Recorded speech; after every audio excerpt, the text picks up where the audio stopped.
IBD यानी कि inflammatory bowel disease की दूसरी बीमारी कहलाती है क्रॉन्स डिसीज। पहली बीमारी जिसे हम अल्सरेटिव कोलाइटिस कहते हैं, जो कि हमने पिछली वीडियो में डिस्कशन किया था। हमने देखा था कि अल्सरेटिव कोलाइटिस के केस में ये सिर्फ और सिर्फ हमारे लार्ज इंटेस्टाइन के कोलन पार्ट को ही अफेक्ट करती है। लेकिन ये क्रॉन्स डिसीज ऐसी बीमारी है जो हमारे पूरे जीआईटी ट्रैक यानी कि गैस्ट्रो इंटेस्टिनल ट्रैक यानी कि जो हमारे मुंह से शुरुआत होता है और हमारे एनएस तक जाता है, वो किसी भी पार्ट को अफेक्ट कर सकती है। तो इस वीडियो में हम क्रॉन्स डिसीज के सिम्टम्स के बारे में जानेंगे, उसके टाइप्स के बारे में जानेंगे, कितने टाइप का होता है। तो वीडियो को लास्ट तक जरूर देखें, और अगर आप मेरे चैनल पर नए हैं या पहली बार विजिट कर रहे हैं तो रिक्वेस्ट करूंगा कि चैनल को सब्सक्राइब कर लें और साथ ही बेल आइकन दबा दें, ताकि आपको ऐसे ही नोटिफिकेशन वीडियो से रिलेटेड मिल सकें और आप उसे आसानी से देख सकें। तो चलिए हम वीडियो में आगे बढ़ते हैं।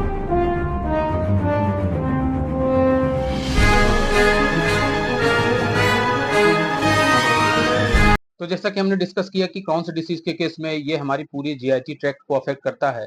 तो जो पार्ट अफेक्ट होता है उसके अकॉर्डिंग ही इसका क्लासिफिकेशन किया जाता है, उसके टाइप को डिसाइड किया जाता है। तो उसके जो पार्ट अफेक्ट होता है उसके हिसाब से जो पहला केस देखा जाता है वो कहलाता है गैस्ट्रोडियोडिनाइटिस। गैस्ट्रोडियोडिनाइटिस मतलब गैस्ट्रो मतलब पेट यानी कि स्टमक से रिलेटेड, और डियोडिनम जो हमारे स्मॉल इंटेस्टाइन का जो फर्स्ट पार्ट होता है, ये इन भागों को अफेक्ट करता है, तब इसे गैस्ट्रोडियोडिनाइटिस कहते हैं। नेक्स्ट इसका टाइप होता है जेजुनो इलियाइटिस। जेजुनो इलियाइटिस यानी कि दो दो पार्ट को अफेक्ट करता है, जेजुनम और इलियम, जो कि हमारे स्मॉल इंटेस्टाइन के सेकंड और थर्ड पार्ट होते हैं। तो उस कंडीशन में इसे जेजुनो इलियाइटिस कहते हैं। इसके बाद है इलियोकोलाइटिस। इलियोकोलाइटिस मतलब ये इलियम और कोलन यानी कि स्मॉल इंटेस्टाइन के इलियम और लार्ज इंटेस्टाइन के कोलन पार्ट को अफेक्ट करता है, तब इसे इलियोकोलाइटिस कहते हैं। और आखिरी है क्रॉन्स कोलाइटिस, जो हमारी लार्ज इंटेस्टाइन को ही केवल अफेक्ट करता है, उस कंडीशन में इसे हम क्रॉन्स कोलाइटिस कहते हैं। अब हम बात करते हैं इसके सिम्टम्स की। तो सिम्टम्स जैसा कि हमने डिस्कस किया कि ये पूरे जीआईटी ट्रैक्ट को अफेक्ट करता है, यानी कि ये माउथ से लेकर एनस तक अफेक्ट करता है। तो ये इसके सिम्टम्स कहीं भी देखे जा सकते हैं। जैसे कि अगर माउथ में देखा जाए तो माउथ अल्सर हो सकता है, इसोफेगस में भी हो सकता है, इसी प्रकार से स्टमक में भी हो सकता है, और एब्डोमिनल क्रैम्प्स भी हो सकते हैं, पेट में मरोड़ आ सकती है। इसके साथ में क्रॉनिक डायरिया यानी कि इसकी फ्रिक्वेंसी बहुत ज्यादा होती है, लॉस ऑफ एपेटाइट भूख नहीं लगती है, और अनएक्सपेक्टेड वेट लॉस होता है।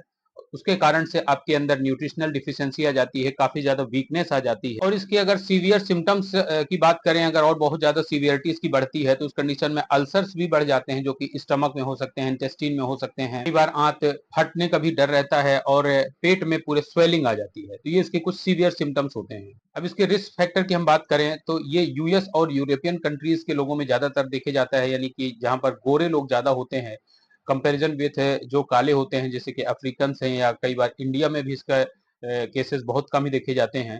दूसरा जेनेटिक्स होता है, यानी कि अगर परिवार में किसी को है तो हो सकता है। इसके सिम्टम्स डेवलप होने की अगर बात करें तो ये 15 से 30 साल की उम्र में इसके सिम्टम्स डेवलप हो जाते हैं, और जो कि लॉन्ग टाइम या लाइफ टाइम ये इसके सिम्टम्स बने रह सकते हैं। दूसरा, इसको ट्रिगर करने वाले कुछ फैक्टर्स भी देखे जाते हैं, जैसे कि स्मोकिंग करना, इसके अलावा ज्यादा अल्कोहल लेना, सेडेंटरी लाइफस्टाइल ज्यादा होना, और स्मोकर्स में देखा जाता है कि ये 4 टाइम्स रिस्क ज्यादा होता है देन नॉन स्मोकर के। तो ये इसके कुछ ये ट्रिगर फैक्टर्स के रूप में भी ये देखे जाते हैं। अब इसके डायग्नोसिस की बात करें अगर, तो डॉक्टर से सबसे पहले तो आपको अगर सस्पेक्टेड है तो आपको फिजिकल एग्जामिनेशन करेंगे। इसके लिए फिर आपको ब्लड टेस्ट के रिकमेंड कर सकते हैं, या कई बार फिर आपको ब्लड टेस्ट के अलावा भी दूसरी इन्वेस्टिगेशन हो सकते हैं, जैसे कि एमआरआई या सीटी स्कैन हो सकता है। और फाइनली जो इसका टेस्ट होता है वो कोलोनोस्कोपी होता है, जिसमें कि बायोप्सी भी लेकर आपके लेबोरेटरी में इसको टेस्ट किया जाता है, और फाइनल रिपोर्ट आने पर इसमें मेडिकेशन स्टार्ट की जाती है। तो मेडिकेशन की अगर बात करें तो ये एक ऑटोइम्यून डिसीज है, यानी कि इसे पूरी तरह से क्योर नहीं किया जा सकता, इसे सिर्फ कंट्रोल किया जा सकता है, ताकि आपकी क्वालिटी ऑफ लाइफ इंप्रूव हो सके। तो इसमें जो मेडिकेशन आमतौर पर दी जाती हैं उनमें जो इंक्लूडेड है उसमें है एनसेड्स यानी कि पेन किलर, जैसे कि स्टेमिनोफेन यानी कि पैरासीटामोल जैसे पेन किलर्स। दूसरा, इम्यूनोसप्रेसेंट दे सकते हैं, कॉर्टिकोस्टेरॉइड दे सकते हैं। डायरिया इसमें बहुत ही क्रॉनिक होता है, तो इसलिए एंटी डायरियल मेडिसिन इसमें दी जाती हैं, ताकि आपका डायरिया कंट्रोल हो सके, आपका डिहाइड्रेशन कंट्रोल हो सके। इसके अलावा सेकेंडरी इन्फेक्शन से बचने के लिए एंटीबायोटिक्स भी इसमें प्रिस्क्राइब की जाती है। मेडिकेशन आमतौर पर लॉन्ग टर्म भी चल सकती हैं, या मैनेजमेंट के रूप में जब भी आपको दिक्कत हो तब लिया जा सकता है। और इन मेडिकेशन के अलावा अगर सीवियरिटी बहुत ज्यादा बढ़ गई है और ये दवाइयां काम नहीं करती हैं, तो अफेक्टेड एरिया को सर्जरी के द्वारा रिमूव करने के लिए भी इसमें डॉक्टर रिकमेंड करते हैं। और इसके साथ में ही डाइटरी मॉडिफिकेशन, या कई बार डॉक्टर लिक्विड डाइट में भी कुछ दिनों तक आपको रख सकते हैं, ताकि आपका स्टूल जो है तो बार बार पास नहीं हो, और आपको उसकी रिकवरी या हीलिंग जल्दी हो सके। तो ये थी जानकारी क्रॉन्स डिसीज के बारे में। तो उम्मीद करता हूँ कि वीडियो आपको पसंद आएगा और ऐसे ही मेडिसिन एंड हेल्थ से रिलेटेड वीडियोस के लिए आप हमारे चैनल को सब्सक्राइब करें और साथ ही बेल आइकन दबा दें। तो मिलते हैं नेक्स्ट वीडियो में। Thank you so much for watching.